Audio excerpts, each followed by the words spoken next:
Générique.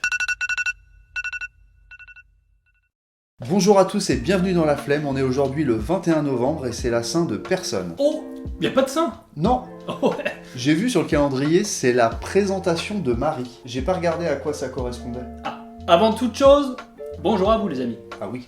Bah oui.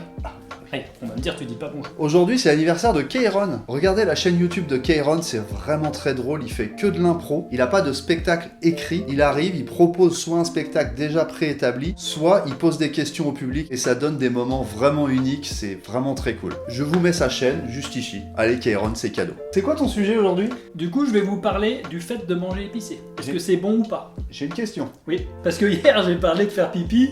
Est-ce que tu vas nous parler de faire caca aujourd'hui? Non. Je suis maintenant rassuré, je te laisse la place.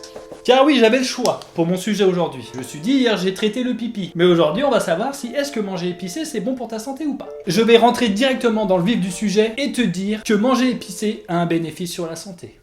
Direct, car ça favorise la bonne digestion, en favorisant la sécrétion des sucs gastriques. Toi-même tu sais, les sucs gastriques que c'est important si t'as vu ma vidéo de vous allez me dire sur l'alimentation. En favorisant les sucs gastriques, les graisses sont mieux éliminées. Du coup tu stockes moins les graisses. De facto, ça te fait perdre du poids.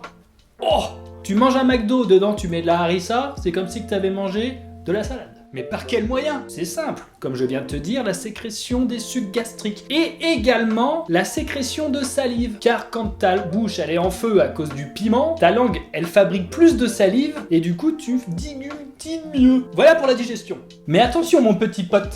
Car manger épicé favorise également l'appétit. Ah du coup tu vas remanger, du coup tu vas pas perdre la graisse que t'as pris parce que tu vas remanger par-dessus ce que t'as mangé. Du coup c'est pas cool ça. C'est peut-être un des plus gros points négatifs de manger épicé. Il y a un point qui va t'intéresser. Oh combien t'intéresser! Ça je le sais, je pourrais en mettre un penny sur la table. Et en parlant de penny sur la table, manger épicé favorise les fortes érections.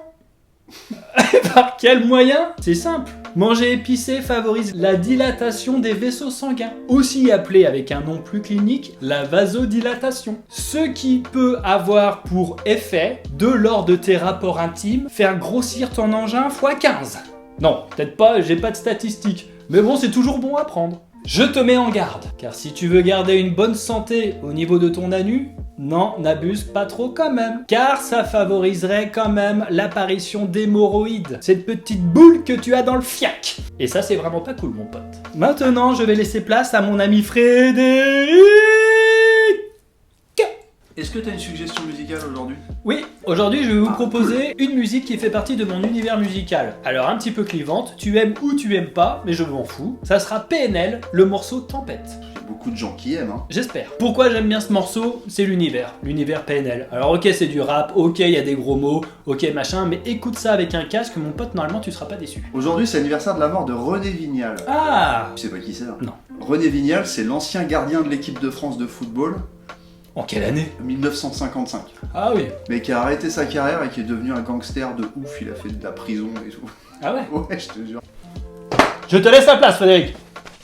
Comme je viens de vous le dire précédemment, je vais vous raconter l'histoire d'un ancien gardien de l'équipe de France qui a complètement pété les plombs. René Vignal, au début de sa vie, il naît dans le sud de la France et déjà c'est un ouf. Il sèche les cours, il dit ta gueule à sa mère, bref c'est un malade. Il kiffe le football et il joue avant-centre, mais à 15 ans, il vole du bois. Oui, je sais, voler du bois c'est nul, mais on est juste avant la Seconde Guerre mondiale et à l'époque c'est un truc de ouf de voler du bois. Et pour le punir, son père lui dit tu marqueras plus jamais de but, tu vas devenir gardien. Ce qui est une punition nulle je trouve. Au début il kiffe mais il s'avère être très bon. Tellement bon qu'il se fait recruter par le club de Béziers. Là il y a la Seconde Guerre mondiale et René il arrête de jouer au football parce que soi-disant c'est pas une priorité de jouer au foot. Juste après la guerre la vie reprend son cours et René il devient un des meilleurs gardiens français. Peut-être parce que tous les autres gardiens sont morts aussi. Il sera tout naturellement sélectionné en équipe de France et là mon René il flambe de ouf. Champagne, des femmes, des grosses voitures, des grosses maisons, bref le mec il crame tout ce qu'il a. Mais à l'âge de 27 ans il se fait une une blessure à l'épaule, donc il met fin à sa carrière de footballeur. Et c'est là où ça va partir en couille. Moins d'un an après sa fin de carrière, il quittera sa femme, vendra sa maison, achètera un bistrot dans le sud et une entreprise de machines à sous. En parallèle, il va monter des équipes de cambrioleurs et il deviendra carrément proxénète. René, il est en roue libre. Mais pendant pas mal d'années, il va se faire beaucoup de thunes et ça va devenir le boss de la cambriole. Jusqu'au 19 mai 1970 où il va se faire arrêter en flagrant délit de cambriolage dans le commerce du patron du club de foot de Bordeaux. Alors déjà, c'est la honte quand t'as déjà été aussi populaire en France, mais en plus, ça fait la une de tous les journaux. Vraiment, c'est un scandale national. Faut imaginer si Hugo Lloris se faisait choper pour cambriolage. Donc à partir de ce moment-là, toutes les activités illicites de René se retrouvent affichées devant tous les Français. Le procès est plein de rebondissements, il faudrait que je vous le raconte, mais j'ai la flemme.